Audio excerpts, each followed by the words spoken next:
I hope everybody's as fired up as I am. Are we?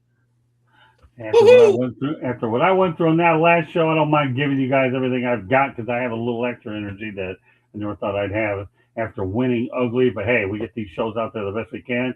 If technology gets us every now and then, well, so be it. It is what it is. I got a great Jeremy, cast what of hat is characters that? on tonight. What's that? It's my South Florida Tribune hat. Okay, I Yeah. wasn't sure. I was like, I never seen that one before, so obviously it caught my eye. Yes. Being a yes. company guy tonight. Oh, Danny! Good I thought we were evening. having. I thought we were. I thought we were having this guy on the show.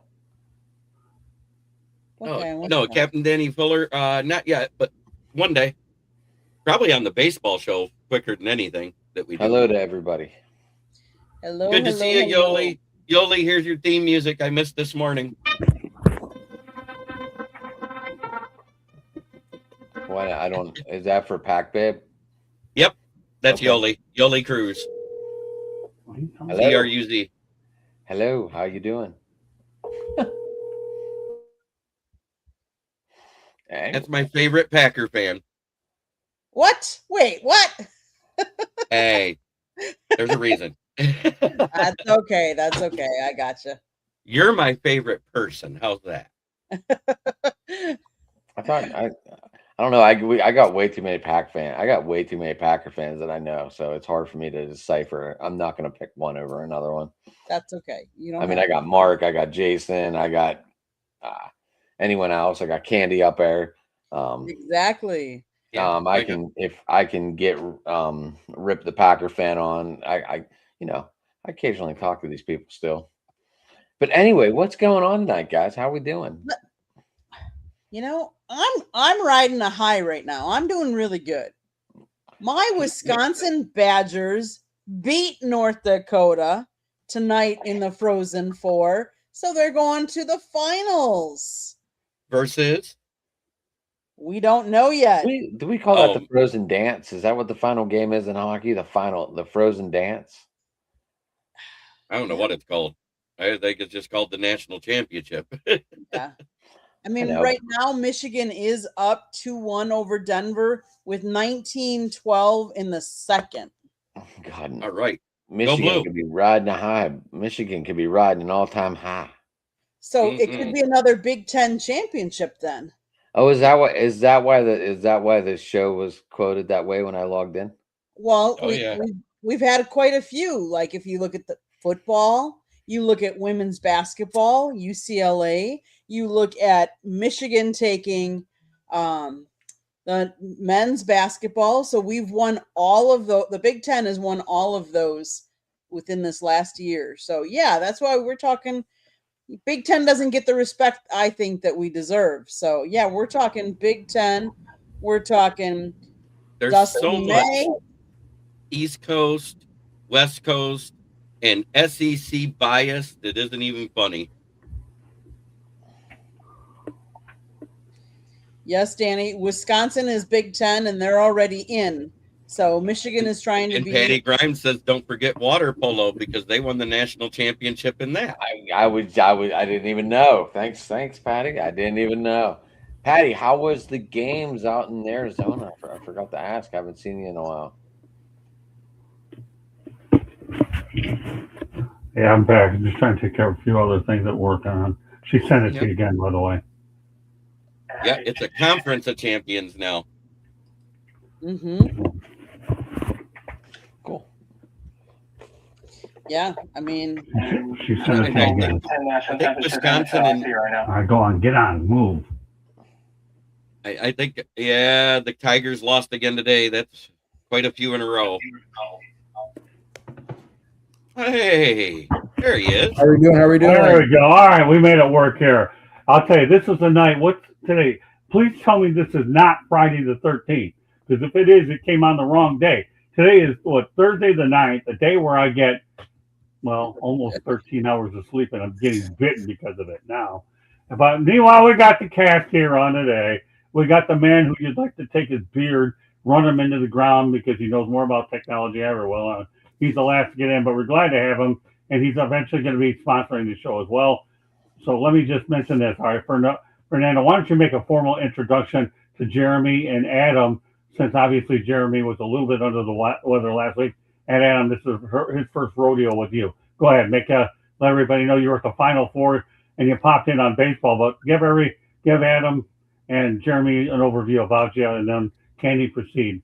Now that I got all these things done, because Fernando, you definitely proved that even on the second show in the country club, you made this look like a boot camp because we're winning early. Ugly, whatever. Who cares? Go ahead. Here we go. No, yeah. So it's Fernando Holiday Vargas. I've been around sports for quite some time. Had the opportunity to work, travel and work into sports. I've visited over like 50 different stadiums across different sports, and everything from All-Star games to World Series to 3 years in a row at the Final Four championship. So I've been around sports in different point of views, from production to sidelines and everything. So sports as a fan and sports as a job has always been in and around me. But I just happen to be on this one way or another, and I'm looking forward to be here every Thursday and just exchange opportunities and opinions about sports. None of us are coaches or GMs or scouts, but we all know what needs to be done on our favorite sports team. But yeah, man, I'm happy to be part of this team and grow and to learn with each other, and let's just have some fun and just talk sports or talk politics. So Fernando, what are your teams? So I'm a big fan of you are where you're from, or you are where your family's from, so none of this is gonna just make sense. I'm wearing a Marlins hat, but I'm a New York Mets fan. So we'll go with football Cowboys, baseball Mets, hockey Panthers, basketball default by the Heat. So I'll say this: basketball, I'm a playoff fan. Hockey, I'm a playoff fan. Football, don't follow it at all, but I still know what's going on. College, a couple of my high school friends went to the pros, and I follow them throughout. So I had a great opportunity to see my friend get drafted by the Eagles and see him play with Michael Vick back in the day with the Eagles. So sports is along my journey, but now for me, I just work into sports. I want to get back into being a fan of sports now, and hopefully with you guys, my fandom will grow back into it. And hopefully with this community, I could be a fan again. All right. So Lindsay Masick said, say 6'7", and I will subscribe. 6'7". 6'7". There you go. Oh, hey, Lindsay, can I ask you a question? I'm 63. Will that work? If I make it to 67, who knows what's going to happen? I don't even know what that analogy is, but I'm 63 going on 90. I may skip my ticket over there. I don't know what the analogy means. 67. Jamie Licious said top right, do you like football? Asking me if I like football is like asking fish if they need water. Really? Okay. All right. Well, if I'm reading this correctly with my incredible vision, say 67, I will subscribe. All right. 67, please subscribe. All right. Did I say it right this time? 6'7". It's that thing that the kids are doing. What happened? I'm not doing it. We're on board. Who cares? It is what it is. And yes, stick to your home team. Somebody just said hi from Delray. I'm in Boynton Beach, so whoever said hi from Delray, I would love to connect. That's the advice guy. Oh, that's the advice guy. What is he advice on? What? On everything? Don't know. He's just he came in the chat and I see he's there. Advice. I actually need you tonight. Advice. I want you to watch last hour's edition of Sports Wrap. Okay, and I'd like you to give us advice how you go ahead and get around what I just had to deal with. And if you can come up with something that I think is really good, you definitely got my ears and everybody when I get on your show. So what exactly happened? All right, what happened? Why don't we fill us in since we're going to talk about this? Why don't we fill us in, Scott? What happened? Go ahead, Candy, because I was off half from it anyway. He does live streams. That's what we do. You started it with 5 people on your show. Usual people, and one of them came in on their phone and could not hear Scott but could hear all the other people on the stream. Then we tried to bring somebody else in, and he couldn't hear anybody on the stream. And then it switched to people couldn't hear Scott on the stream, and they could hear the person that was having problems hearing Scott. So then Scott went in on a different device. One of the other guys couldn't hear him, so somebody else had to lead the show. And it kind of went around the room who couldn't hear who. Who And was on the first? Who was on the second? In other words, in military terms, it was a cluster frig. yeah, Well, I guess you could say that in a very, like you say, on your terms. At least you've improved your what we Vernacular. call. Yeah, that's good enough. I'm so fried. It wouldn't matter what I said tonight. Who cares? But We I do went through live that a stream- little bit. Oh, sorry, Jim. I was going to say we went through that a little bit on Tuesday. We couldn't hear Jason for a little bit.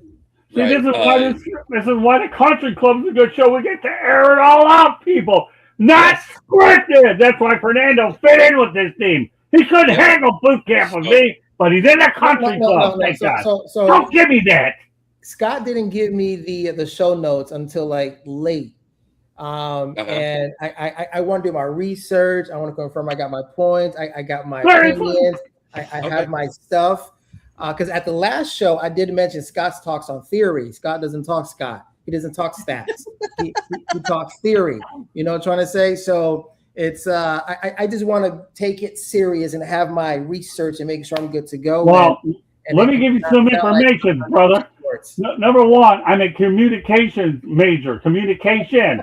Okay, so name me any part of math that's involved with communication, and I'll buy you a genius hat wherever you want to find it. Because I majored at the University of South Florida in 1986, okay, in communication, okay, communication. And I barely got into USF because of my math deficiencies. In fact, I want to say something that's really unscripted. All right, you guys ready for this story? I love telling this group story. Here's the situation. I go to Broward Community College in Pembroke Pines, Florida, okay?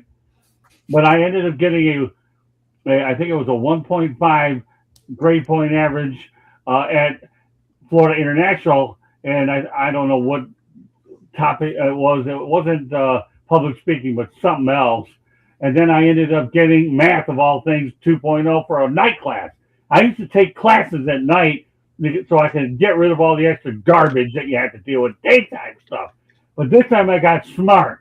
I took math during the summer, so they had to pile everything all in, okay, in a short time.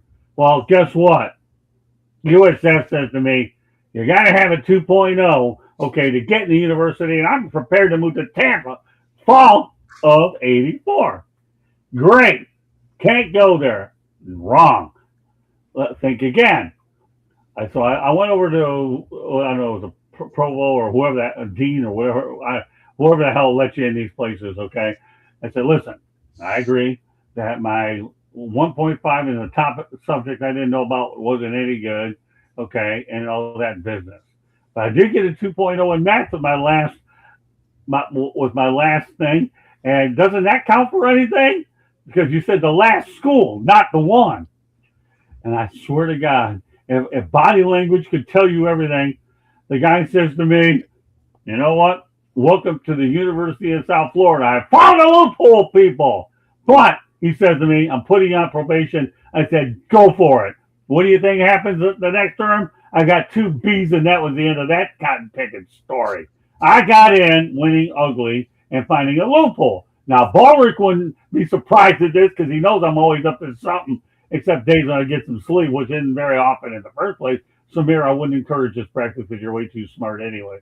Fernando, the next time you come on a show, I ain't looking for cotton picking math equations. I stunk in school anyway, but I was able to make it work the other way. Adam, you're new, so you'll get to know me as time goes on. Candy, well, you've seen it all. Okay. I feel So better. what I was getting ready to talk about, because we were talking about introductions, advice guy, I actually am from Flint, Michigan, just north of Detroit. I am a Detroit sports nut, a Detroit sports slappy, and a University of Michigan fan. I have been writing for Scott about the Detroit Lions this will be my 5th season coming up. I have been podcasting for my 5th season this season as well about the Detroit Lions, and I have branched into the Tigers, and pretty soon we'll start my NBA talks because our Red Wings are so pathetic that they're probably not making the playoffs, so I don't know if I'll have a hockey playoff show. But anyways, so I changed my channel from being just Detroit Lion centric to Detroit sports. Instead of it being kneecap biting with the Motor City Lions, it's now the KCB Sports Network, because KCB was the original AM sports station even before Scott was involved, that later became WDFN. So it does all tie back to Detroit. From? I live in Weirton, West Virginia, which is like 40 minutes out of Pittsburgh. I grew up though. You said right Wheeling? Huh? Wheeling, West Virginia? Wheeling's like 30 minutes from me. I've been in. That's what I thought you said. That's what I thought you said, because like I was like, oh, I've been there before. Would you go to Wheeling Downs? Did you go gamble? No, I passed through there and I got to see the hockey team there. I forgot what minor league teams there, but I got to see the hockey team. It's pretty cool. The Wheeling Nailers, the Penguins. Yeah. Good. Obviously, I'm a Steelers fan. I'm a Cleveland fan. I'm an Indians, Guardians fan, Pirates fan. I podcast usually Monday, Tuesday, Wednesday, Thursday. I'm here. Saturday, I'm with Jeremy, which I think once I go to camp, I don't know if I'm going to be available Saturday nights, Jeremy. And if I do, I might be highly beach day. We'll call it a beach day. I got you. In other words, it's going to be like it'll be country club with drinks. But just to chime in, I was an opportunity to be at Cleveland for the World Series. That energy was pretty 97. intense. No, like a few years ago when they lost against the Cubs. Game 7, like I was there on behalf of DirecTV. We had the blimp. We were flying there, and I was working on the ground with the camera. But that stadium, it was intense. The rain and the delay and the home run, like it was intense. It was intense. It was pretty cool. Yeah, they just needed 16 outs. They just needed 27 outs for 2 games in a row, and they couldn't do it. It was fun. It was definitely a good experience. So let's see. The Big Ten has won in water polo, football, women's basketball, men's basketball. They're already represented in hockey. And it looks like they may even be well represented in women's softball and in baseball as well, because there's some teams doing really well that looks like they're going to be moving on into the regionals. So Big Ten's a lot better represented than everybody gave them credit for prior to this past football season. You kidding? The Big Ten's cleaning up. Penn State won in men's wrestling too. Well, I think. Oh no, Scott's taking notes. Pretty good at wrestling. I think Scott's taking notes or writing stuff down. I'm not sure what. Yeah, I am a little bit. I'm multitasking tonight, so no, I'm not falling asleep. Advice guy. I'm a high energy motor mouth, taking notes, multitasking, and doing what we've got to do. But don't worry, I'm paying attention and I can respond to everything that's going on. But I'm glad that the advice. Hey, the advice guy. You say you're located in Boynton, right? Is that correct? Delray Beach, right? No, that's close enough. You and I and Fernando need to get together sometime, brother. Okay, because Fernando's going to be a big part of what we do. And if you really have as much advice as I think you are, you and I, and we can get candy at night, it'll be a really interesting time. So, Delaware, I know what the hell that place is. So, yeah, let's do it. I'm not falling asleep, but I'm glad you appreciate my mannerism. You guys are anything but boring. That's for sure. I'm just curious. Does anyone think Oakland or Las Vegas takes Jeremiah Love instead of Mendoza? No. Why would they do that? To have a 1-2 punch like Detroit had with Montgomery and Gibbs. But they don't have the quarterback yet, so that doesn't make sense. They have someone that could wield. They have someone that could wield the fence right now. That would be absolutely ridiculous. No, they're going for Fernando Mendoza. If they were to take a running back in the top 10 2 years in a row, that would be absolutely ridiculous. So it won't happen. So I'm not worried about it. But so Roger Staubach is the only Heisman winning trophy to win, right? to win the Super Bowl. So, advice guy, let me know when you want to hook up. Fernando, do me a favor, okay? Since you're new on this broadcast, you make sure you get in contact with this guy, okay? I want you, because you're going to have new roles that'll be announced in the coming weeks, okay? With this thing, as you and I meet up on a show, probably hopefully next week before I hit Europe, okay? Get this guy's information, okay? And we're going to find a way to meet up with him. We're going to really I got a lot of things up my bag of tricks. As Candy will say, my bag of tricks actually remind of Canada. They go far and they go wide. Does anybody get the analogy? Maybe not. You're Donald Trump. Are we talking about the Rockies? Okay, so I throw the show off a little bit. It looks like Roger Staubach won the Heisman in 1963. Jim Plunkett won it with Stanford in 1970. Marcus Allen, well, he's not a QB. Doug Williams, 41 quarterbacks, Jeremy, won the Heisman from 1935 till 2025. I know. Quarterbacks are the most overrated position. That's why I'm thinking. I know, but I'm just saying these are the Heisman.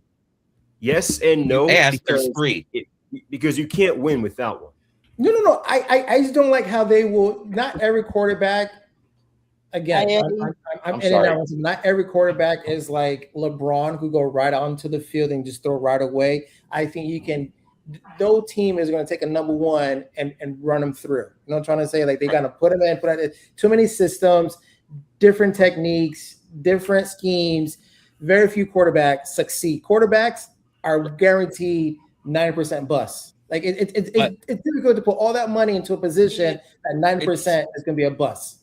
It's 68% that bust. That's the actual first round draft bust percentage. 32% of them succeed. That's why I'm asking. I mean, Mendoza was a one-year quarterback that won the Heisman, won the national championship 1 year. That's all you heard of this guy. And he's a transfer. And that's why I'm asking you if. Yeah, well, I mean, I'm not comparing apples to oranges, but you asked the question if they should go Jeremiah Love, and I said no, because Ashton Genty is already there. They just got him last year. The reason why Mendoza makes sense this year is because they just built the trenches in front of them and reinforced that defense that was god awful last year. Oh my God. Yeah. Well, and then number one, number two, you need a quarterback. And I feel like not every situation is created equal, but I feel like when you have a chance to get your potential franchise quarterback, those don't grow on trees. You go get them. But some of these teams have quarterbacks in their depth chart they're not using. So it's like some of them. NFL has no farm system. People forget you could trade for other quarterbacks. Right. Yeah, but you can, but at the same time, they like what they see out of them. And the kid's already been working out with Tom Brady. And then number two, I think you have to consider, and this is my opinion, quarterback development, I would say the last couple of years, not only on the collegiate level, but on the NFL level, is probably the worst it's been in a long time. You know what? You are 100% right. I've heard that. And you know why I can say that? You're 100% right, Samir. I've had several different athletes on Inside the Pitch, and Jeremy will tell you about it, that have said the exact same thing that you have.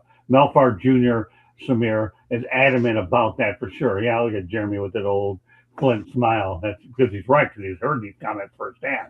But you were right. The quarterback development's awful. Yep. It really is. And I know. How many years did Brady wait for an injury to happen before he got his? One. It was in the beginning of his second year when I think Bledsoe got injured. Exactly. That's when it was. Here's the crazy thing.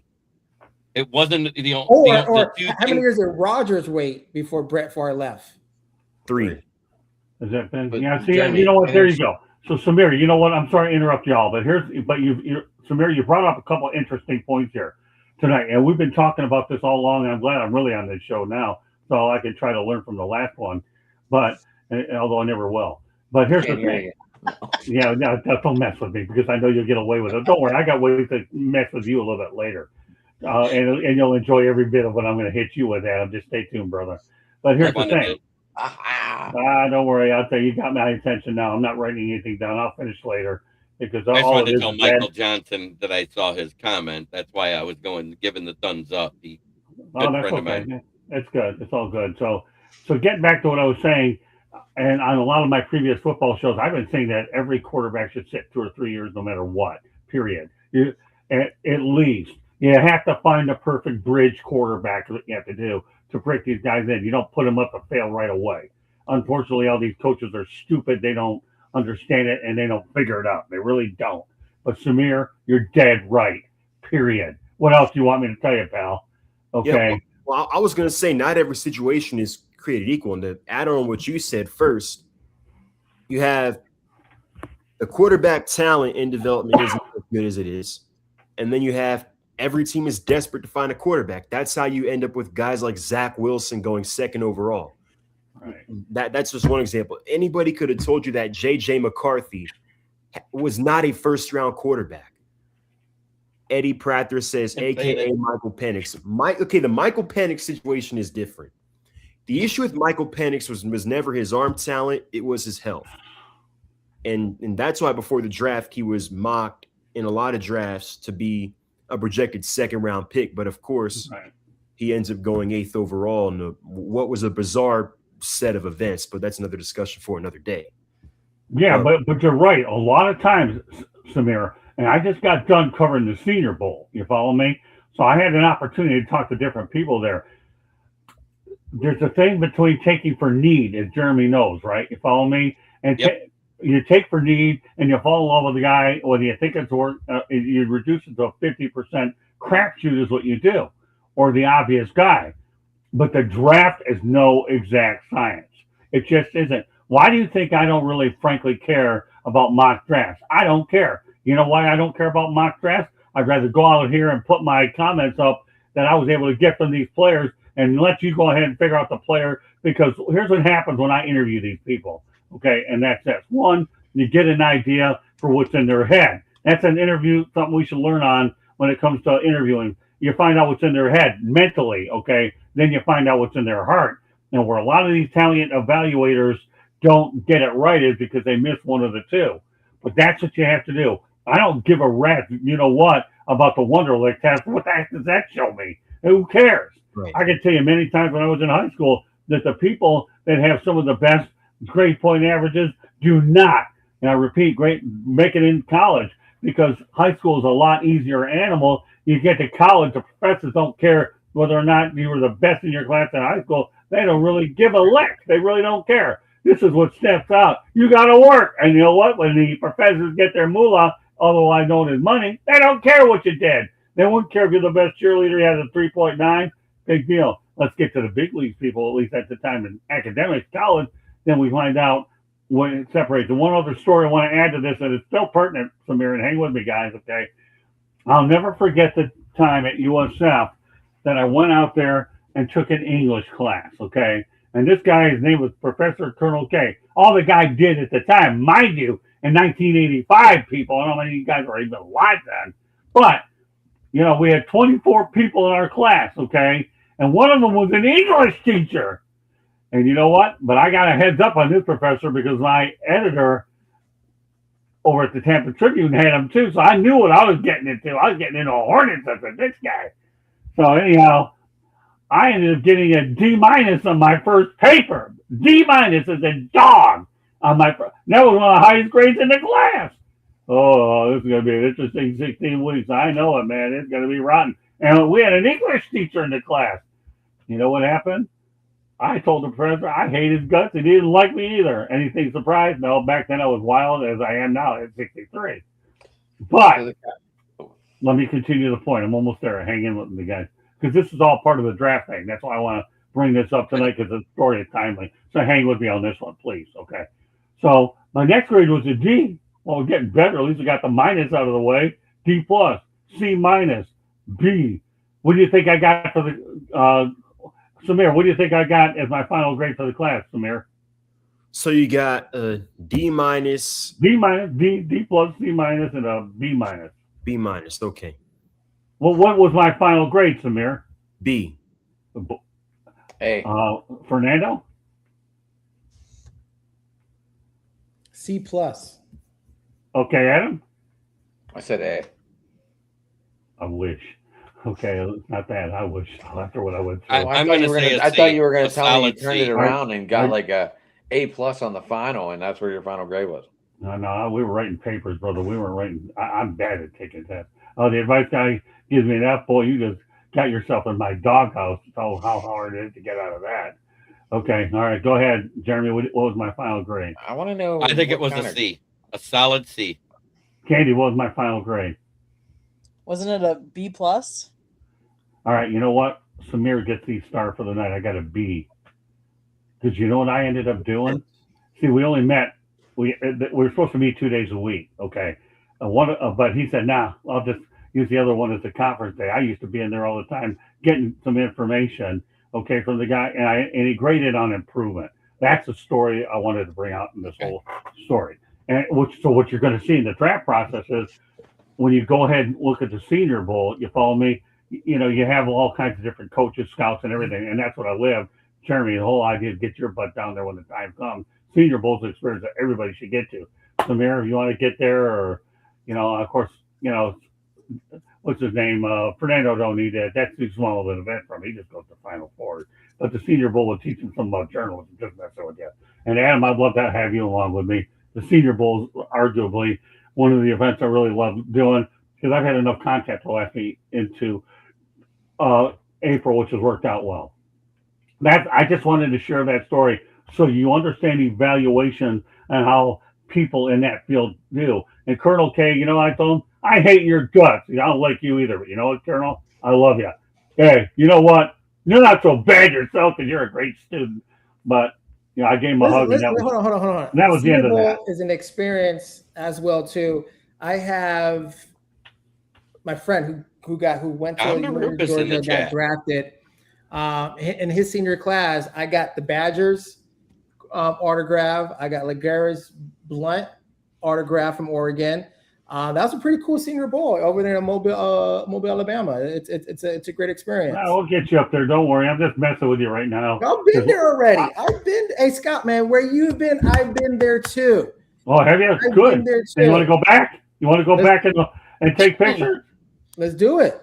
All right, we'll make it work. Yeah, at least you're local. You have to work. You and Candy get some sponsors. We'll get them to fit the bill. We don't care. So, you with me, Adam? I got a surprise for you. Candy, put those two pictures up about the right now, and then we have some for Adam. And then next week, when we're confident in our technology, ever heard of him? Dusty May? I got an actually picture with him. You can get the one with him. I heard about this. They got Chloe. How do you like that one? That was last year in Tampa. That's a good one. Yeah, you got one of Dusty and I. Candy only had all week to figure it out. No, I do not have one. Right, I don't have one on my phone, so. Okay. So, well, you know what? She'll have it on next week's edition of Fire Up. I had an interview with Dusty May at one time at FAU, and also did one with Corey Close. We were just going to the nuts and bolts tonight. So, but at least you got. Sorry, Jeremy. I know you're the co-host of the show. I'm not helping it matters any out tonight, but that's okay. I'm trying to get to the point where I do have the list of all the draft attendees that are actually going to the NFL draft down there. Right, you can put that up for us, Candy, and I'll read through the list. This one? Okay. Yep. David Bailey, Reuben Bain Jr., Mansour Delane, Caleb Downs, Kendrell Falk, Colton Hood, Makai Lemon, Jeremiah Love, Francis Mawagawa, Caden Proctor, Caden McDonald, Averill Reese, Ty Simpson, Sonny Styles, Carnell Tate, and Jordan Tyson. It's only 16. I feel like in years past, a lot more guys went. It was only 11 that showed up in 24. Oh, is that what it was? Oh, yeah, it was 11. Wasn't that the one we attended? That's the one we attended in Detroit. Yeah, we did pretty good. Didn't we go ahead and do pretty good there, Jeremy? Why don't you summarize your experience of 2024 now that you brought it up?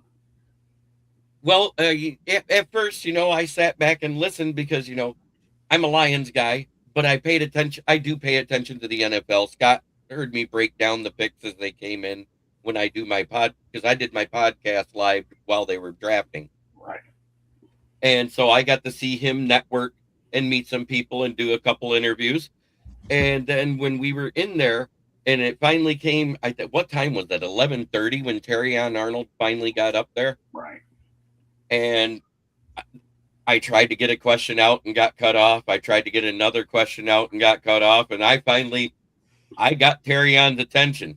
And how I did it was I went and pulled out that old drill sergeant type of voice and sounded off louder than everybody else and got his attention. He goes, "Yes, sir."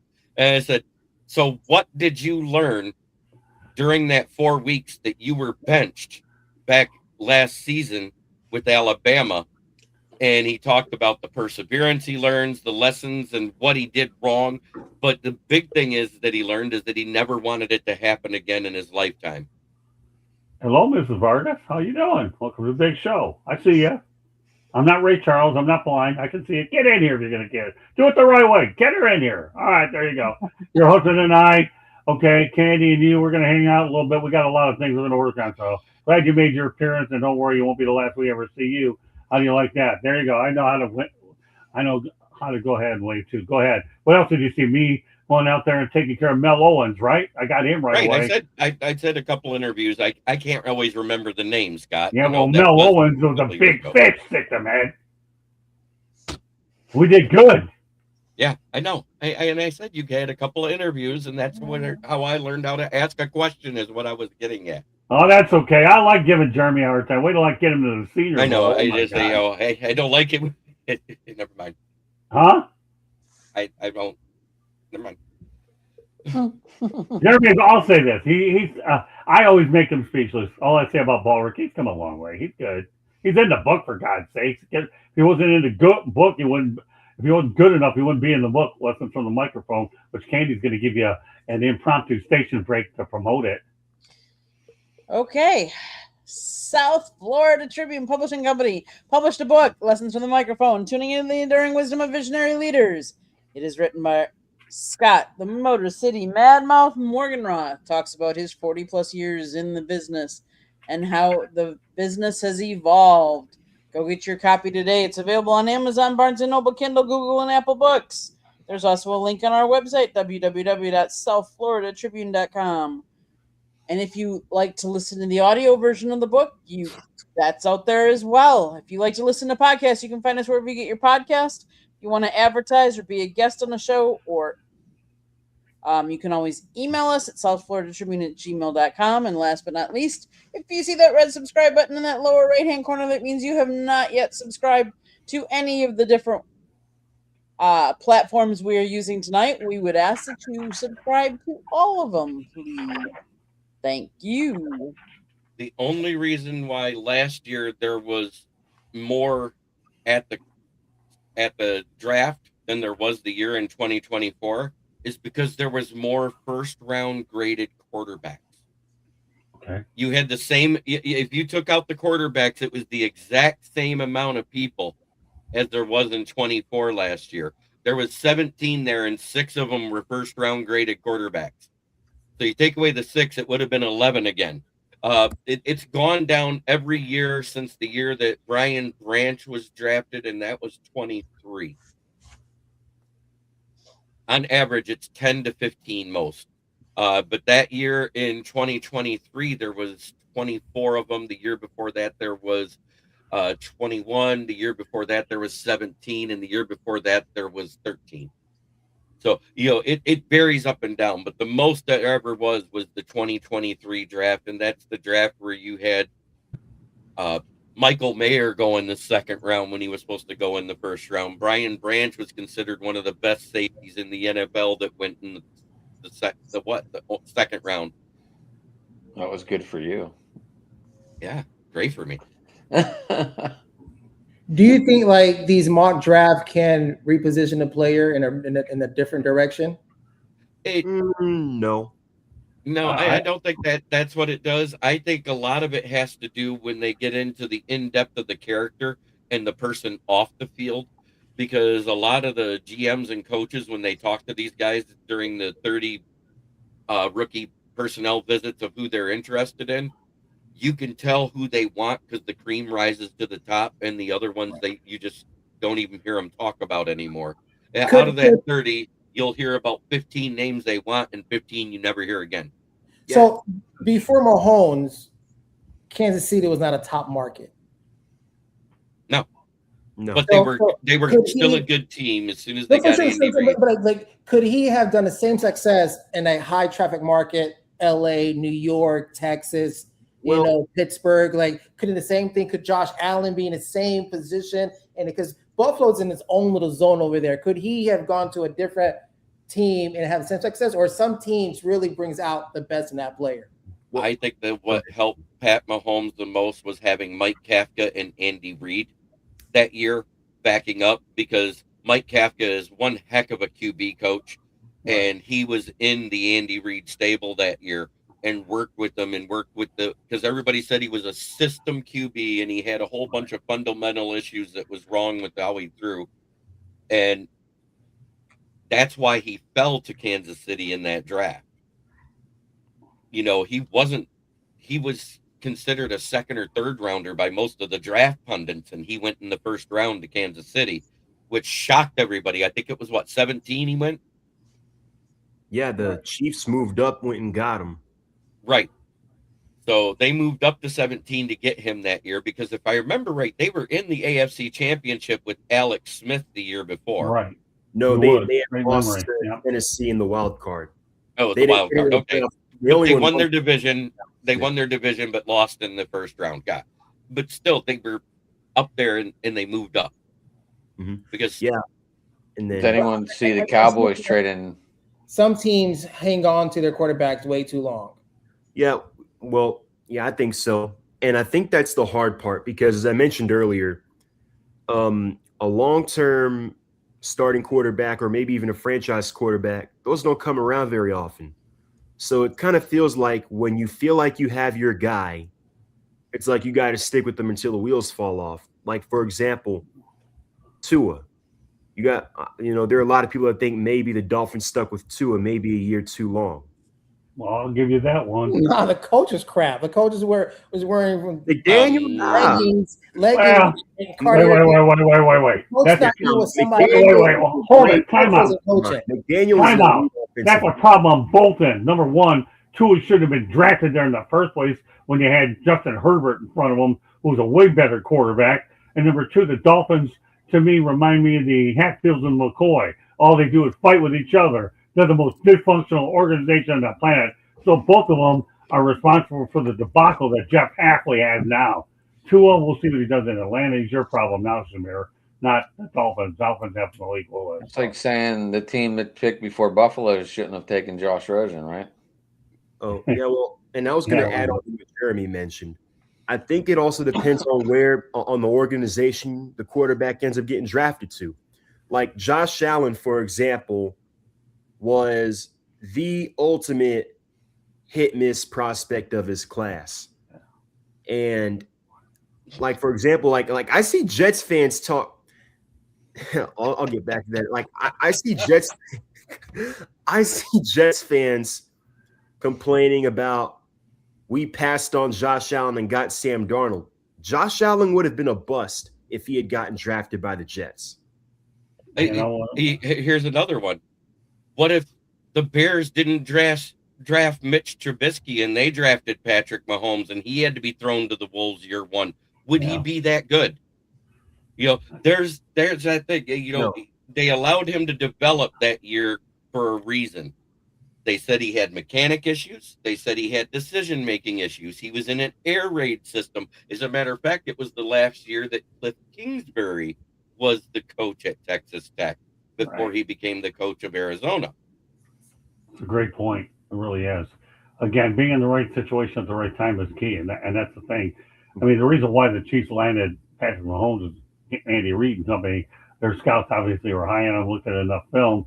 Hey, listen, I could criticize Dan Marino all day long if I want to, but the fact that 20-some teams made a mistake and he had a pretty good career with Miami, but Don Shula let him throw it wherever the heck he wanted, and even though they should have had a running game, he would have gotten the Super Bowl. That's another story. But sometimes you got to have a little bit of luck when players drop to you and snap them up when you get a chance.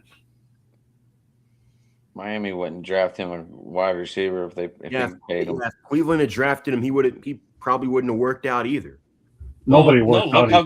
Wait, look how good Baker was those few years he was there at Cleveland. If they'd have had Josh Allen, how much better would they have been? Because they had a decent O-line at the time. Yeah.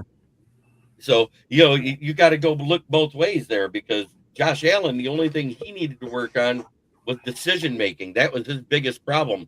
And setting his feet right, because he liked to throw off his back foot a lot his rookie year. That's why he had so many picks. Good point. Yeah, I think it's all about situational. Why do you think Tom Brady dropped all the way to where he did? I mean, you don't know where your next hidden gem is going to come. You don't. Yeah. That's why I'm not so big on drafting quarterbacks steadfast in the first and second round. Don't tell me that about Joe Montana. All he did was get drafted in the third round. Tell me how that worked out for the 49ers. Right. Well, yeah. Yeah.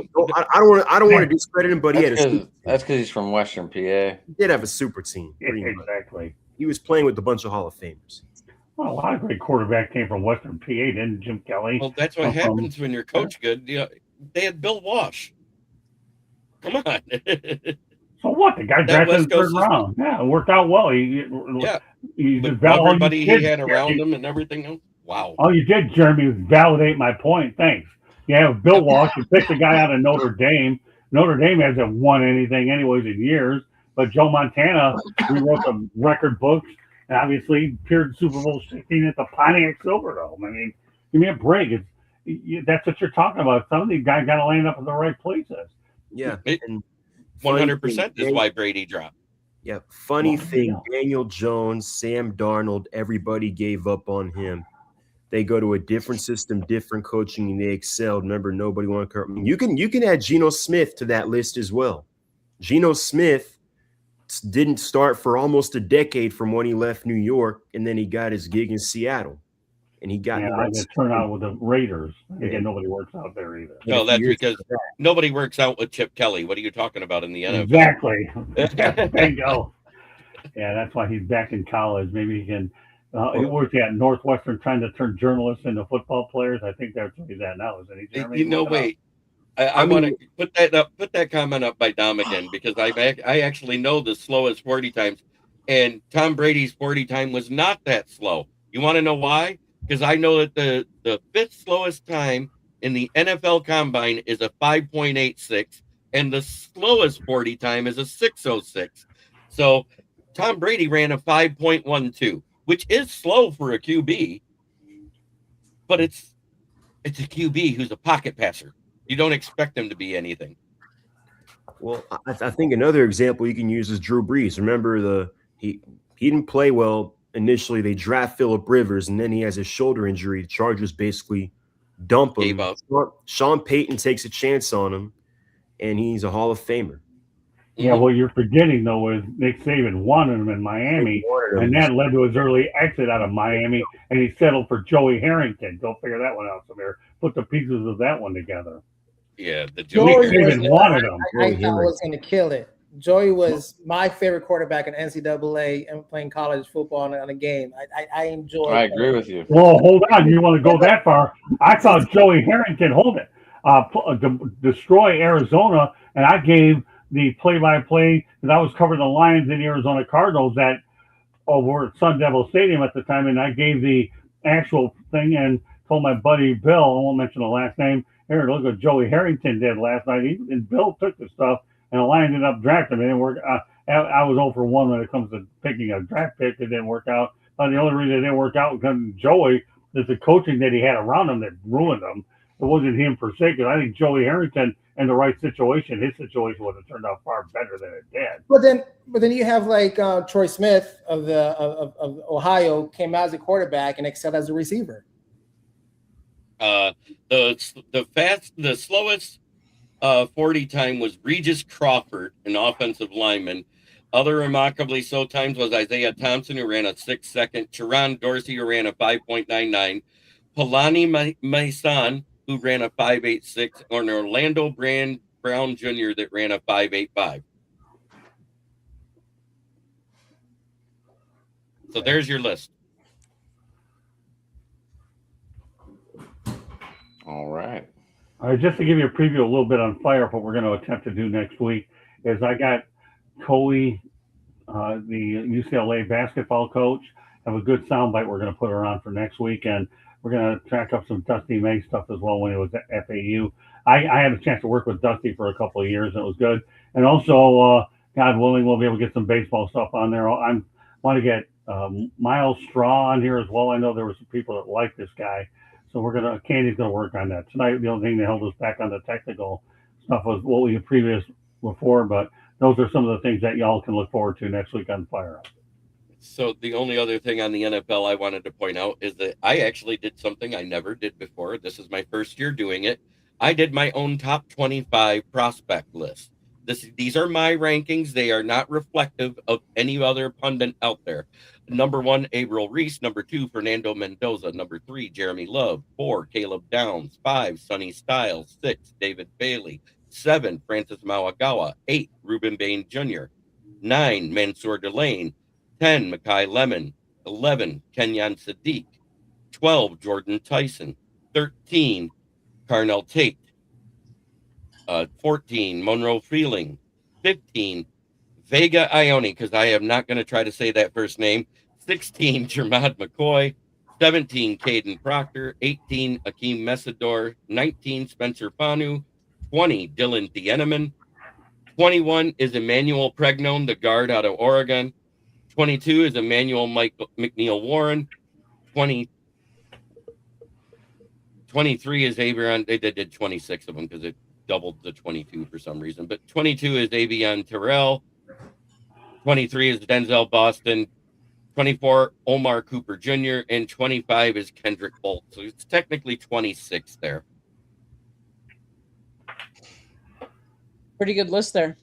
And I want to go back to Michael Johnson, but we should put that one up there. We should. I appreciate the respect. I really do. Here's the thing, Michael. I appreciate the respect, and I'll answer whatever questions I can. One thing you might want to consider doing is put Inside the Pigskin on your Tuesday schedule if you're not conflicted anywhere else. At 8:30, we have a great show there. I have some former NFL players that come on, and I think you'd be a fit, and we'd love to hear your comments on that show, in addition to being here on the Country Club. Michael Johnson, God bless. Appreciate the kind words and respect. Continue on. So what do we think of Mendoza not going to the draft? I mean, he's not the first number 1 overall pick to not go to the draft. He won't be the last. He won't be the last. I mean, if he wants to draft party, is that what you referenced? Yeah. Yes. I mean, look, for him, it's you only get drafted first overall once. So if he wants to be with his family when he's getting drafted at home, host his own party. I mean, realistically, care. He's a Miami guy. He gets to hang out with his family. I mean, really, nothing wrong with that. I get it. Who was that guy from Cleveland that went fishing and didn't go? I don't remember. Joe Thomas, wasn't it? Yeah, that's it. Thanks, Jeremy. Joe Thomas. He didn't go either. He's a Wisconsin guy, isn't he, Candy? Yeah, he is. Yeah, so he didn't go. It's not But deal. maybe it's because he doesn't want to hug the biggest sleazeball in the NFL named Roger Goodell. Well, tell me how you really feel, Jeremy, about Roger Goodell. Obviously, evidently you did, right? You all right there, Adam? Am I boring you? Am I stealing away from your thunder, brother? So what did everybody think of my list there? I mean, the rankings may be bad to somebody, but overall, the list is 1 through 26.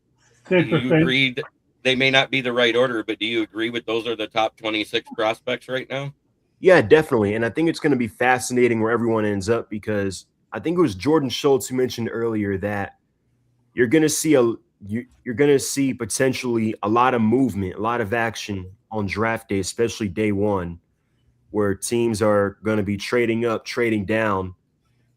And I found it interesting because usually when you see a lot of movement like that, it's usually when you have a quarterback class that's top heavy, like we had in 23 when we had, I believe, 4 of the first 5 picks be quarterbacks, or when you have a class that's considered deep, like the one in 24, when we had 6 quarterbacks go in the first round. We have teams trading up, trading down, trying to find their guy because, as I mentioned, everyone's looking for a quarterback.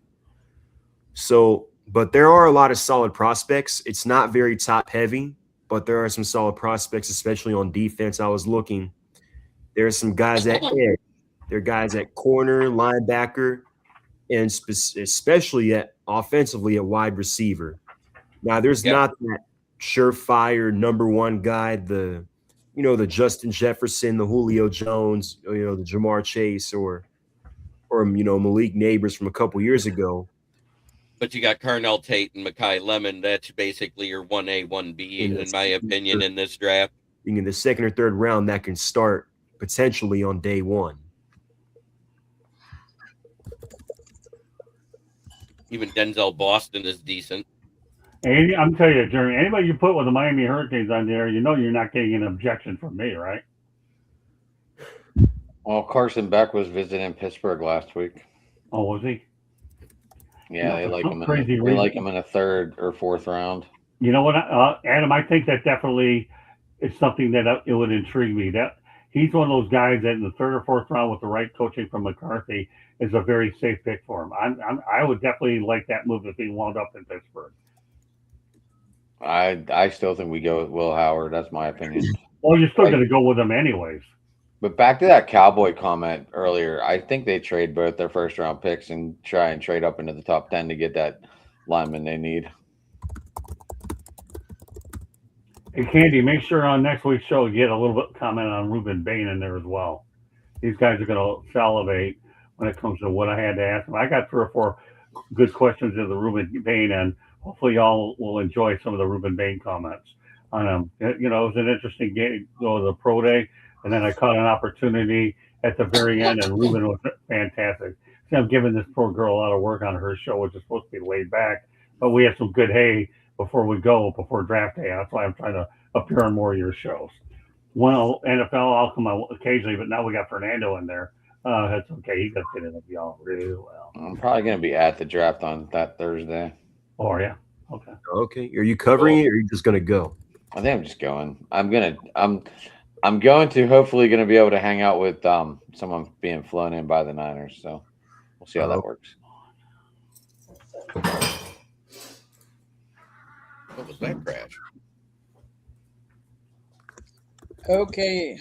I'm not nervous about the tackles at all because I watched their drills, and most of them did really well. The only one that I thought actually failed at his drills a lot, especially on the turf, which makes me think he is not an indoor dome guy because, it was in Indy at Lucas Oil Field. It was Jake Slaughter. He was sliding all over the place every time he changed directions. If you watched in those change of direction drills, and when a center can't change directions, there's misdirection plays where a center has to be able to do that. And if he's slipping on turf, that could be detrimental to any run or pass play where they require the center to use misdirection on a stunted defensive tackle or defensive end. Well, now this guy is agreeing with me. I don't understand. Didn't this guy criticize me in the beginning of the show? Who? It's Michael, dude. Didn't he criticize me when I said the Raiders shouldn't? No, that was Broski Bear that criticized you. Oh, yeah. Well, where's Broski Bear on this one? Or did he jump off like normal? He probably already jumped off. Like that Michael Lom dude the other night, whoever the hell that guy was. Mendoza is going to be a bust. So we'll see. We'll see. I think Roger Staubach's the only one that made the Pro Football Hall of Fame, though, I believe, as a Heisman Trophy winner at a quarterback position and drafted in the first round.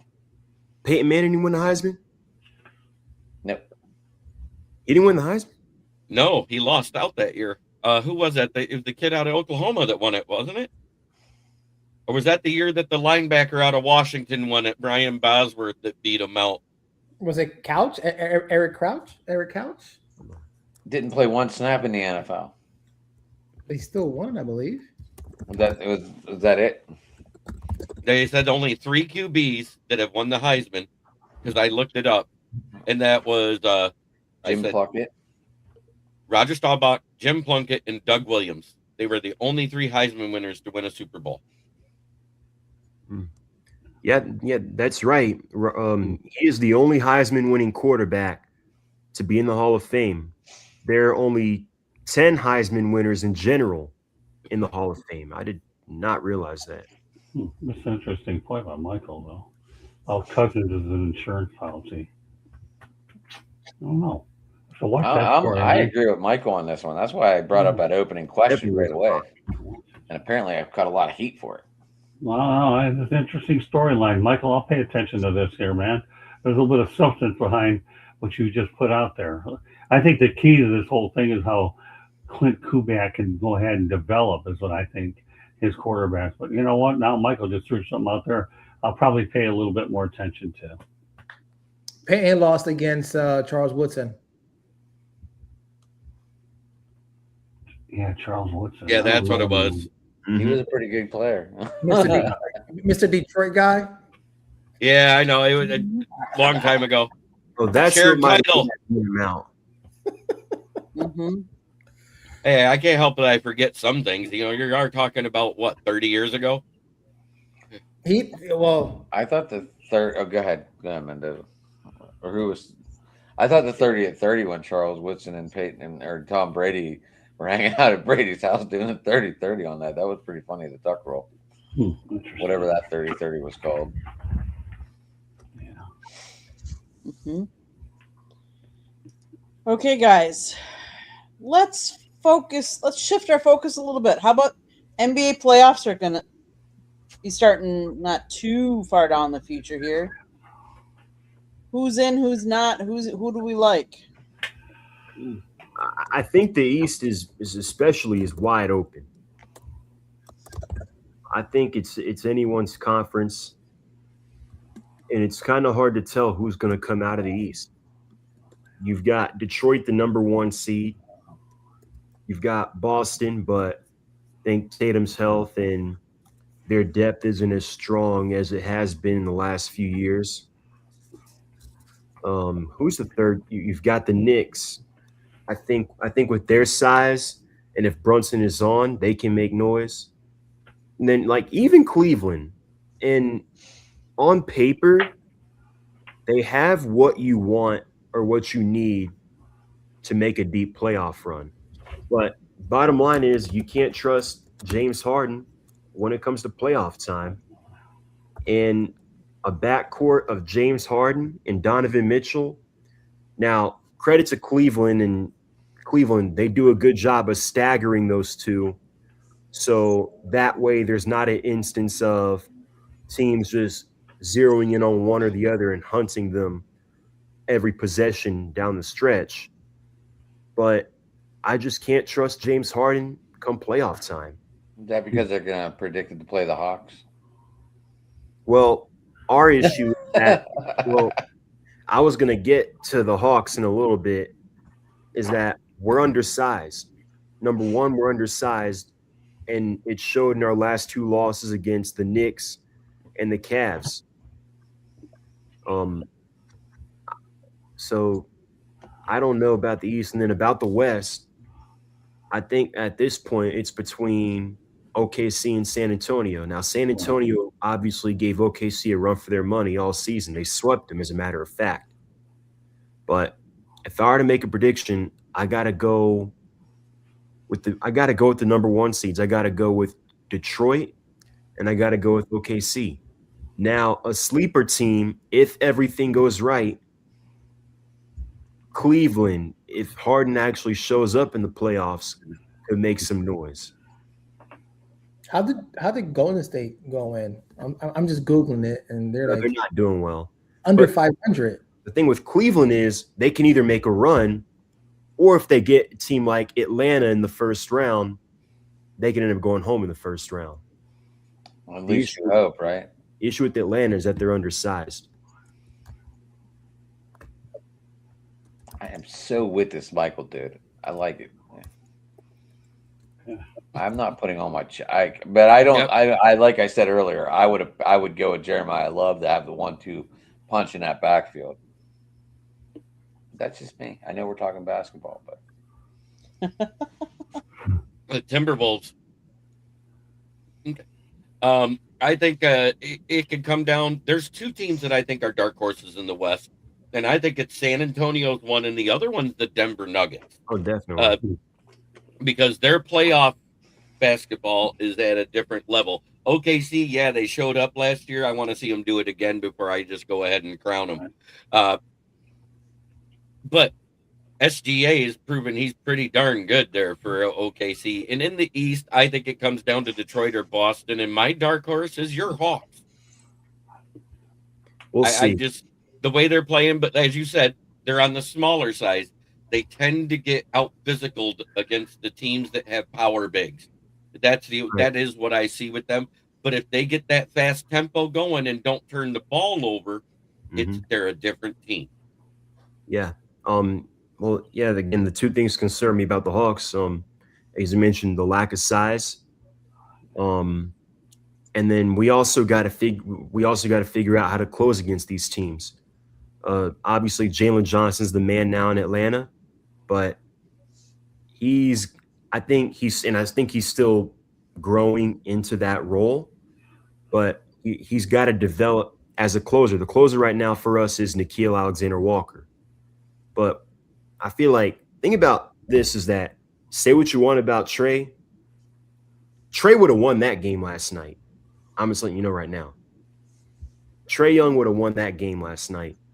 But I think Jalen Johnson, as I mentioned, is growing into that closer role. If he can develop into that and learn how to put the team on his back, I think they can make noise not only this year but in the future. Anybody else? Basketball or no? Yeah, I actually will give you a prediction. I'm not going the dark house road. I'll simply give you the finals. Fair enough. I'm going with Pistons all the way. They're looking awfully good. And now you get Cade Cunningham back. And they won without this guy. They're awfully good. And then I'm going to be old school, as I always am, gray hair and all that. Put Detroit and San Antonio in the finals all day long.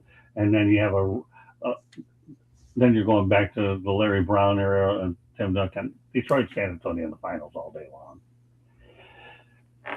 Who you want for a winner? I'm not going to go that far. I'm just going to give you two. Oklahoma City, great. They got their ring. They got their championship. But when the Seattle Supersonics, they'll be down to one banner. The Sonics will get their banner back. That'll be another story. But Oklahoma City, I don't see it happening twice. Boston, maybe they are, but I don't know. Detroit's playing too good. Yeah, Boston not this year. No. If Detroit gets two more wins, they hit the 60 plateau. Yeah, I hope we don't leave Robert Horry. That was good. I like that. Oh, it's funny how you bring his name up. I'll never forget the time when Dennis Rodman was traded over to, I think, was Houston, and the trade never went through because of medicals.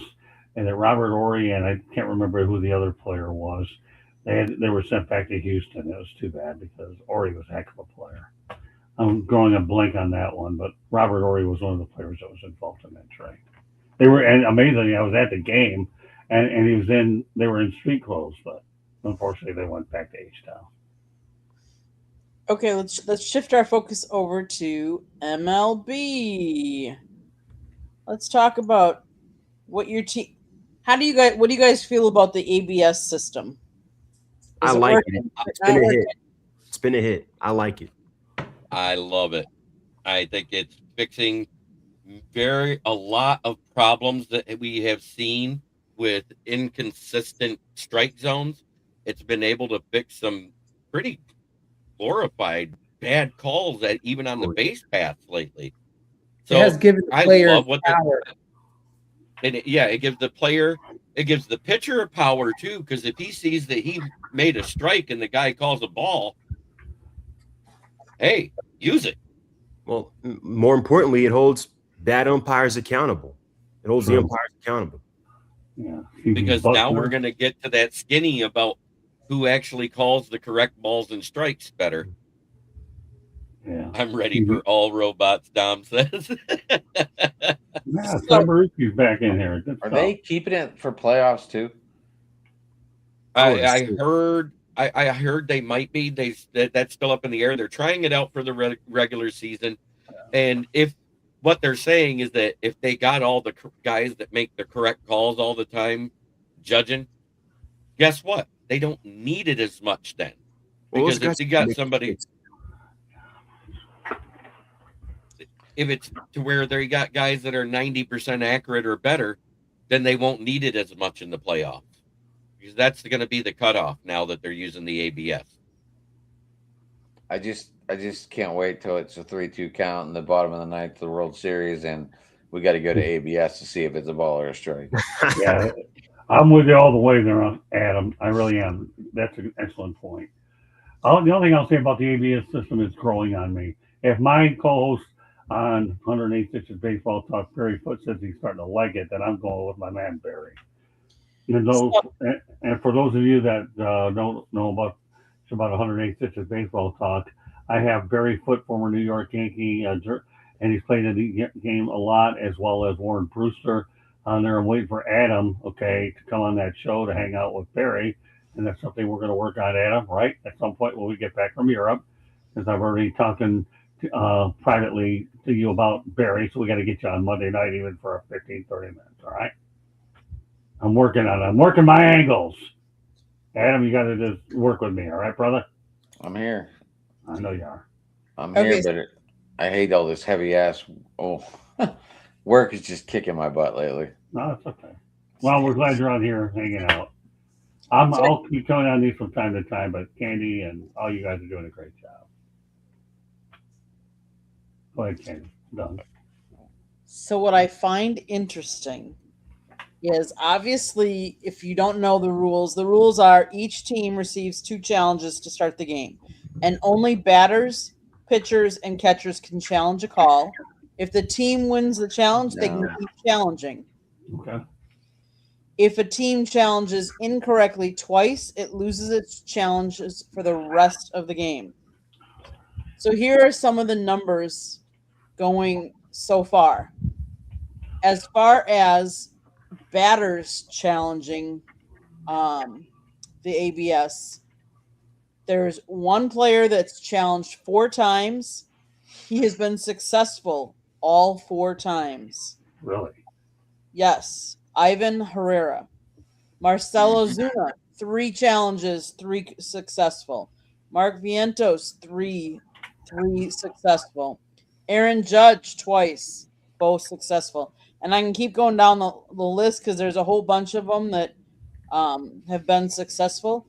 Kyle Schwarber, he's 4 for 5 successful. Jose Altuve, 3 for 4. Bregman, 3 for 4. Trout, 3 for 4. Yeah, the one that Schwarber got wrong, it was kind of funny because he was crowding the plate and he thought it was inside and jumped back. So he said he wanted a challenge. And literally, it was like the skin of the baseball touched the line for the strike zone, and it confirmed the strike. I am not a firefighter. Now, I will say these stats are through yesterday's games, not today's games. As far as pitchers go, 1, 2, 3, 4. There have been 7 pitchers that have challenged a call once each. All 7 were successful, but only 7. Then you move on to catchers. The catcher with the most, there's 1, 2, 3, 4, 5, 1, 2, 3, 6 that are at 100%.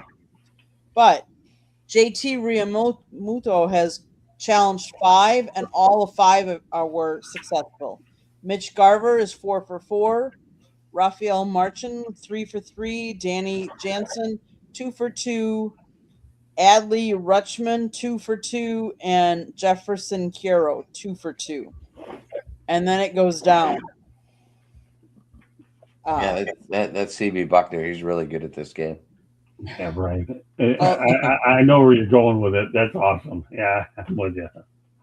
As far as that goes, the umpire that has had, I mean, granted, there are a couple. So I got to take the top 3 out because Clinton Vondrack, as far as umpires, has only had 2 challenges. They both went against him. Brock Bailio, 2 for 2, and Jim Wolf, 3 for 3. But all going against the worst ref is Chad Whitson.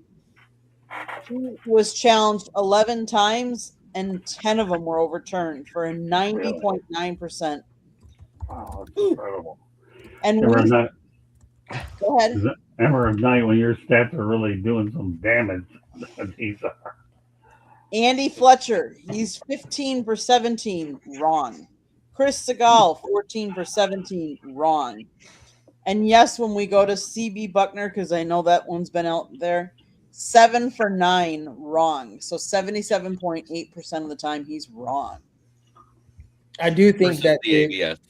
the catcher ABS. position is going to change with the ABS. Framing the pitch is going to change. Technique is going to change. Like, you know, it's going to change now. With ABS, it's just going to change. Greg Maddux cannot be in this era right now. And yes, that is Dirty Dom that's there in the chat. Dom DeRubis that used to be a part of Inside the Pigskin. Mm-hmm. Yeah. Yep. I just thought those were some interesting numbers, so that's why I wanted to bring them up. And it's interesting. Some of the teams have challenged more than other teams and are more successful as well. But I think it's the timeliness of it. There was a pitch the other day, and you could tell it was 4 inches too low, but there was nobody on, nobody out, and the Tigers were leading at the time, and this was versus the Cardinals.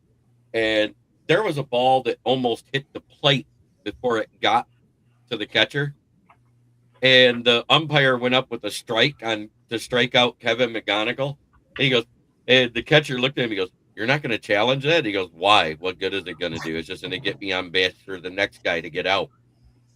So save the challenge for when it's something on the line.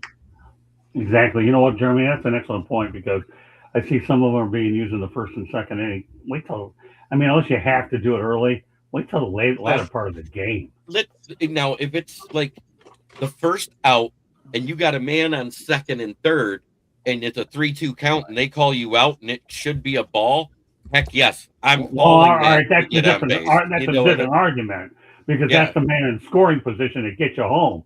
But I'm talking about don't use them all up early. Right. Leave one for later in the game, and if you need one somewhere else in the game, I'm validating your point, and that's right. Jeremy. But what I think is great about it is we're talking about a rookie in MLB. Right. You gotta be aggressive. It's not easy. You're not easy to score. And now when we go to extra innings, the man on second base now. You know, so I think if you can score early and get it out the way, a win's a win. Players on. But like nobody on, there's already 2 outs, and it's a strike that doesn't mean anything, and you got Power Alley coming up behind you. And there's a chance that guy might hit, but they hadn't been hitting. Like someone drops a fly ball and he gets a second pitch, it's a home run. You know what I'm trying to say? So it's like, right. But at the same time, in the concept of the swing of things, it didn't mean much at the time to let it slide. Is what I was getting at, and that was a smart decision in my opinion on Kevin McGonigal, a guy that was in his 5th game of his career, made that decision. I think that's pretty ballsy. Myself. But again, I'll reiterate on what you just said. You're 100% right. You are. You have to know, and what you have to do is know when to pick and choose your spots when to use them. But I always say I want to leave. Pardon me? We might be guaranteed a Big Ten championship in hockey. Michigan's up 3-2. Oh, are they really? Oh, wow. With 8:58 in the third. But getting back to my point, Jeremy, okay, I'm with you. By the way, I do want to make a quick announcement here, if I may, Candy. Beginning on July 8th, Talking Baseball will be in the hands of Eric Katz, will be my new host of the show, along with Tony Lewis. For those of you that may or may not be familiar with it, the show will run around 10 o'clock a.m. So anybody on this panel that wants to come in from time to time and be a guest on him, Eric Katz is going to host it, and Tony Lewis. Those are 2 guys you can see prominently on Monday night on 108.6 Baseball Talk, and Eric Katz and Tony also appear on the Sports Exchange. I want to make, since we're talking baseball, Candy, I thought it was important to get that plug in as well. So Eric Katz, and Jeremy knows when you work hard for us, we'll find other places to put you to make sure we can expand your visibility. So Katzy and Tony will be leading it, and everybody, if you're available 9, 10 o'clock, in the morning on Saturday, just give me a shout or a candy, and we'll get you on there. And Katz, he's a great young prospect. Like I say, Jeremy's done great. Samir, you've done outstanding. And Adam, I'm waiting to get you on Monday night. I really am, pal. And Fernando, you got your spot on here. What time? About 9-10 in the morning Eastern time. I'm at Monday. Huh? Oh, Monday? Yeah. We start the show at 8 o'clock at night. Eastern? Yeah. Yep. Okay. Because my show's at 9, so. Well, so what? You come on from 8:05 to 8:35. What's the difference? You can hang out. We bring on I just wanted to make sure like they weren't like same time. No, there's no conflict. I'm looking forward to bringing you on. I'm always looking forward to adding new people in here. And with the fact that you like baseball and the fact I got the heavy hitters on that show, I think you would fit in nicely with this group as often as you want to come on. It's an open invite is what I'm trying to tell you, Adam. And there's no conflict of interest with your show. Danny, the only problem with your comment is timeouts in the final 2 minutes are way more important than that red flag. And if it don't get overturned, they lose a timeout. Yeah. All right, well, whatever. It's fine. It's okay. You have your opinion. I got mine. It is what it is. But at the same time, it depends on the flow of the game and what the actual thing they're trying to overturn is, and if it's able to be overturned. Because, look at Jim Schwartz that cost them their last timeout that year when he called one on a scoring play. Right. Which a scoring play is automatically reviewed. Right. So that lost the review. It literally lost the review was the penalty on it. So the play stood as called and lost their last timeout. Yeah, it didn't help his job status either. Jeremy, the Fords were ticked at that one. That's the one they. Yeah, that was the one that gave him the 8-8 record that year. The year he was let go for Jim Caldwell. There you go. Great. There you go, Jeremy. Scott, definitely I'm interested in coming on. I just saw that comment pop up and I wanted to answer my thoughts first. And I actually thought Jeremy and Adam and the rest of y'all that Jim Schwartz did a decent job in Detroit considering what he inherited. And I'm surprised up to this point he hasn't gotten a second chance. Cleveland screwed up. I don't know much about Tom Monken, but Jim Schwartz was the ideal guy that should have gotten that job. Yeah, because he took over right after the 0-16 season, right? Exactly. Yep, that's what he did. Yep. And I think the first year we got 5 or 6 wins that first year. And that was because Stafford was hurt for 10 weeks of it. And then the next year, Stafford gets hurt again. And then the first year that Stafford's healthy, we go 11-5. There you go. Yeah, didn't they win 2 games Stafford's first year? I'm trying to remember. No, we won 2 games with Stafford and 3 games without him. Oh, okay. I didn't know that. Okay, I wasn't sure. It was a 5 years. You think I'm going to debate you on Lions knowledge when that's your primary gig? I'm all over the national map, Paul Rick. I know you are. Yeah, if there's ever a Lions authority that I know better than you, let me find out who, because I'm putting you at numero uno on that, Paul Rick. Me, I'm just all over the map right now with all the things I do. All I try to do is land big names on these things like Dennis Maruk on Thursday night. We're trying to land Peter Mahavlich as well, although we had some technical issues with him, but we'll get him on sooner or later. As well as some big names across the network that I'm working on landing even more of. So, but Paul Rick, I handle Lions. You got to throw the other name out there, Scott. You got to name the bigger one, the big fish. Who's that? Bobby Orr. You're working. Yeah, we're working. Yeah, but that one I was talking to Santos. We're working on that one 2, 3, 4 months down the road. But Bobby Orr is definitely one that Mike Santos is convinced he could probably get him on 1 or 2 times. But I'm trying to.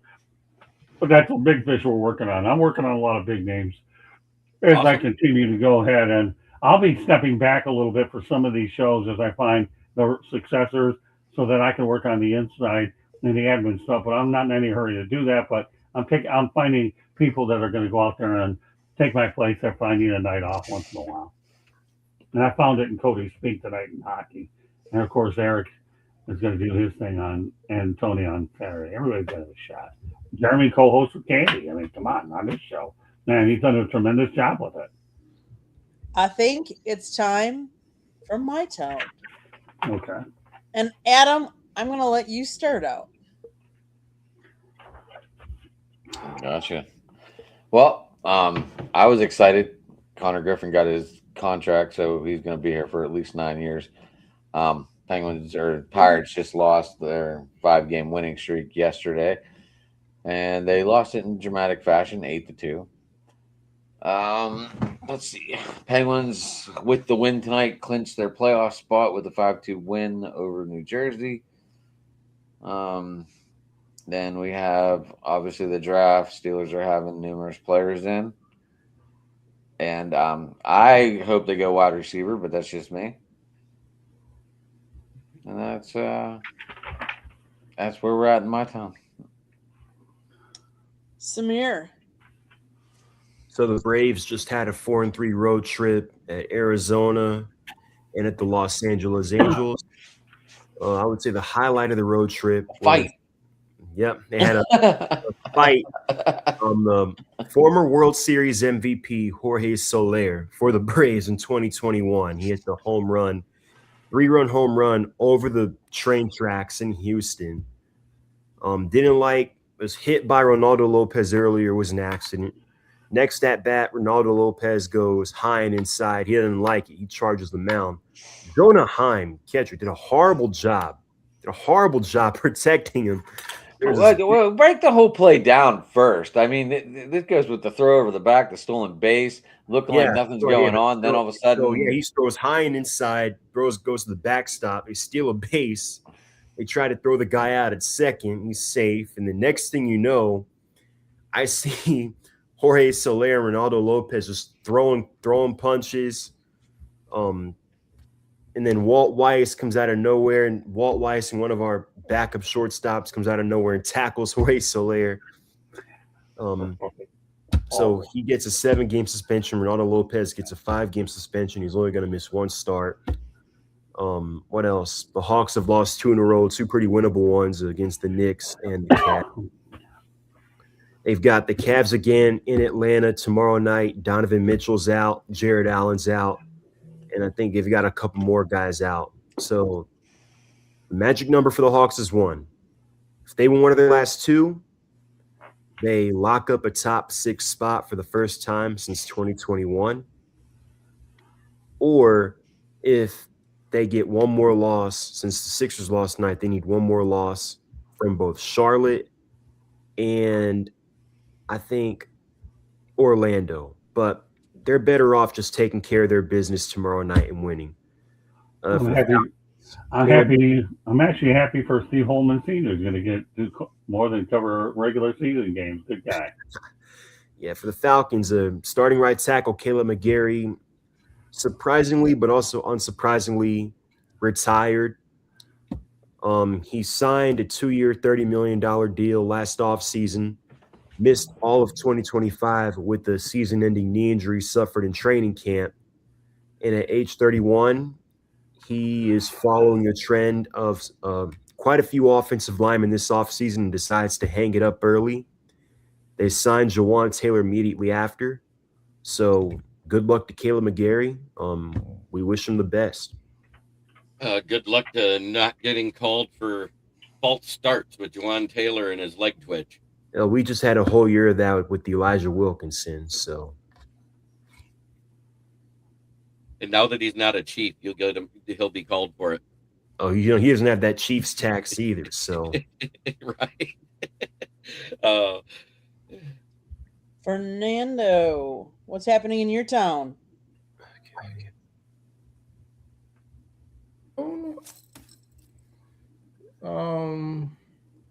Nothing. With your teams, either the teams that you follow in your town or from your home, whichever. The New York Mets just lost 7-1. They just blew that game. On break. Mets fans suck.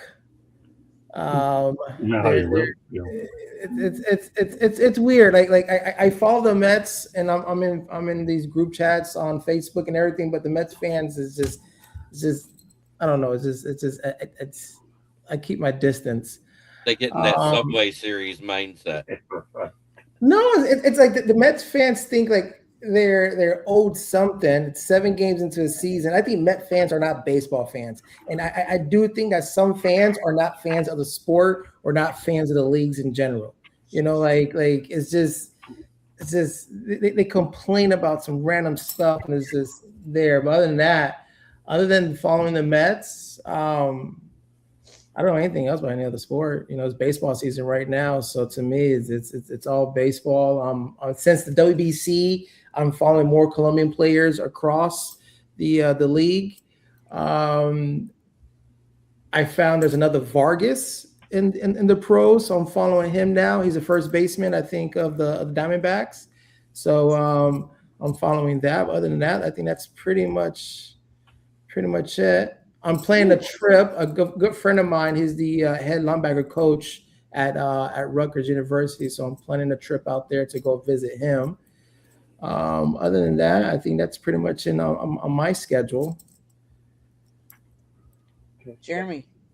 Nice. Well, I did just have the whole list of the top 30 visits for the Lions, but that's too much to go through on this short of a toe. So that's being done. The rookie visits are happening here in Detroit.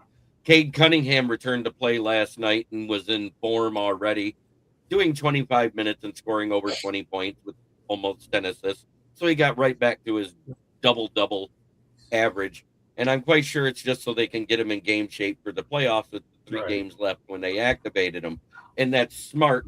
It's kind of like when Chris McCollum first came back and he was able to score 21 points for your Hawks, Samir, after he returned from his injury. It's that type of thing. These guys got to be worked in. Oh, it's 3-3, Jeremy. Yeah, I know. I saw that. Scott, do you want to add anything to? Yeah, I got one. I will add. According to Florida Hockey now, Paul Maurice said Sasha Barkov will not play for the Panthers this season. He had reconstructive knee surgery on September 22nd. Listen, Panthers been knocked out of the playoffs for about a week or so. It's too bad they won't be able to get their three-peat. Okay, although I'm a Red Wings guy through and through between anyways. But the Panthers have been decimated by injuries. Lose your captain. It's totally unfortunate. So get ready for next year. Panthers, no three-peat for you guys. But Sasha Barkov, hope you get well soon. Excuse me. So, my town. Well, we all know I go back to Wisconsin. Obviously, Wisconsin is now in the final 2 of hockey. We will see who they play. With 1:28 left, Denver and Michigan are tied at 3-3. So, this could go in. We might be talking about overtime here for them. Candy, sorry to cut you off. Did you see the City Connect jersey from Milwaukee? I did. What you think? It was okay. Not my favorite, but I was trying to sound it out. I was like, is that Wisconsin? Like, Wisconsin. How about B-more? What are they trying to say? I thought Baltimore's was horrible. It says B-more. That's local. That's local. But Wisconsin was kind of left field. The Braves went back to the powdered blue. Jameer, did you see their jersey? Which ones? The city, the oh my gosh. The Braves. Oh yeah. I love them. They're a lot better than the last ones. I'm still not a fan of the Texas. Still hasn't gotten me over on any of their City Connects. Mm-hmm. I think that Texas is a little bit more cultured related than anything else.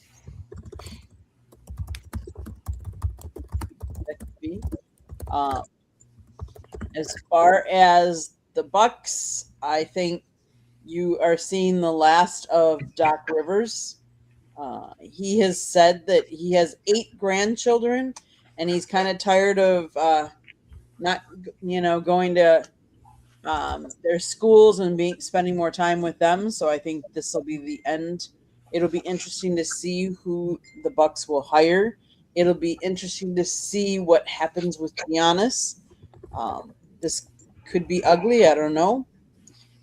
The Brewers are doing okay. I'll take it. They're first in the Central. As far as the Packers, well, it's status quo right now. Let's see. End of third, tied 3-3. If the Bucks had any Yep. sense at all, number one, Doc Rivers, he's already on the wall. He's gone. If Bucks had any sense at all, bring back Adrian Griffin. Okay, bring back the guy that you shouldn't have fired in the first place, I don't know why they. and own it. That's what they should do. So I don't think they're smart enough to do it, but they should. Go ahead. in college hockey, it's what, continuous overtime, sudden death, or is it one overtime and then the shootout? I I do have not no know. idea. I don't follow it that much. One would hope it should be 5-on-5. That 3-on-3 stuff doesn't work in the playoffs. That's what happened with the Olympics.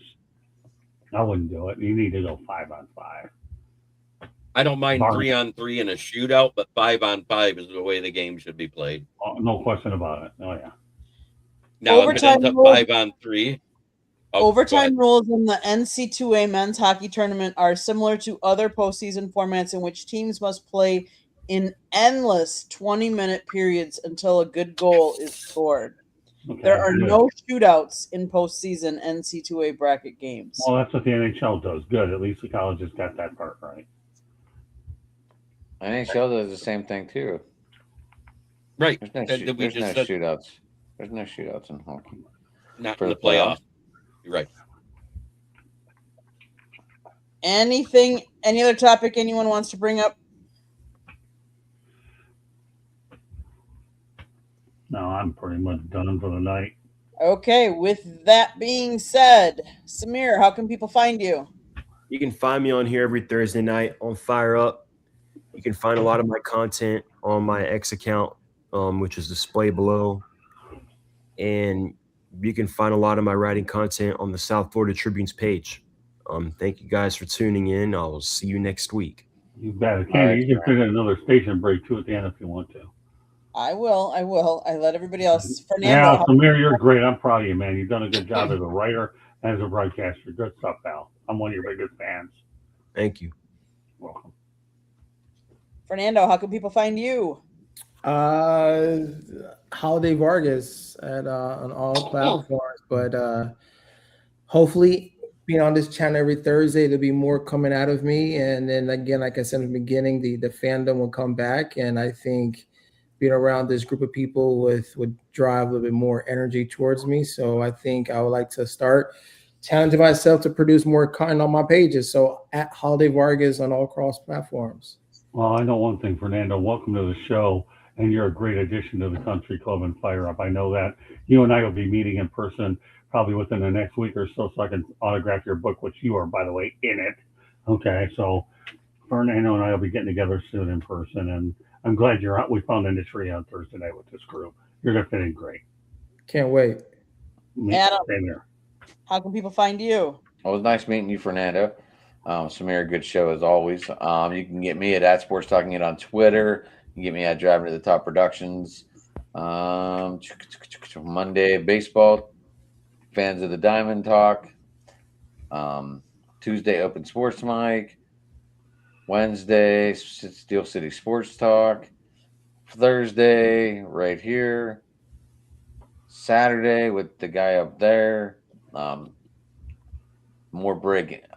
Jeremy, how do I don't know how to say this. Like, we break down numbers more on your show than we do. Yeah, we're more about getting into the stats and talking about our teams than anything else. Talking about baseball in general. It's called the Baseball Roundtable Talk because I have fans of at least 4 fans other than myself talking about our teams. I'll wait till you get on Monday night, Adam. I'm curious to see what you got, buddy. I'm curious. I'm curious to see what you got. I always am. Well, let me tell you, I bring on former major leaguers. That show is like no other show you're ever going to experience. You get 30 minutes out of there, you're going to be begging me to come back on every quarter for 30 to 45 minutes. When I put you with people that actually play the game, tell me about it, especially a couple that you know of. Now let me tell you, you come on that show 30 minutes before yours, or 40 minutes, whatever you have, works for me, brother. I can go 30-minute increments all day long. Get in there and mingle with Barry and Warren, pal. Reach out to Candy. Let's make it happen. All right, Adam? Sounds good, my man. Huh? Yeah, you got my number, so just send me a text. Yeah, I'll have to do that. Hopefully Candy saved it this time, but I'm not going to put any guarantees on that. She handles all that stuff. All I do is put this stuff together and try to work through my Alzheimer's. Right. That disease is attacking me every day, and it's getting tougher. But I'm still fighting my butt off. So those of you that are Michigan Wolverine fans of the basketball team, tonight it is reported that Michigan and star point guard Elliot Cadeau have agreed to a deal for him to return for his senior year. Just so everybody knows, keeping you up to date. Well, actually, they snapped up a guy from Tennessee too. Their center. Yeah, a guy that was averaging 21 points a game. Yeah. Well, it goes. You know what that tells you, Jeremy? If you can't beat them, join them. Right. A couple of the Pitts, I forgot to mention a couple of the Pitt stars. 3 of their starters just got into the portal today. Yeah. Watch out. Jeremy, how can people find you?